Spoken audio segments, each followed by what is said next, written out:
今天要介绍的器材是划船机，训练的动作为划船拉力。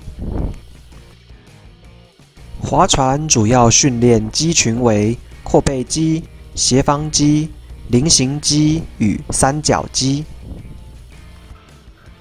生活上常用到此肌群，包括预防驼背，以及从地上提起、拿起东西。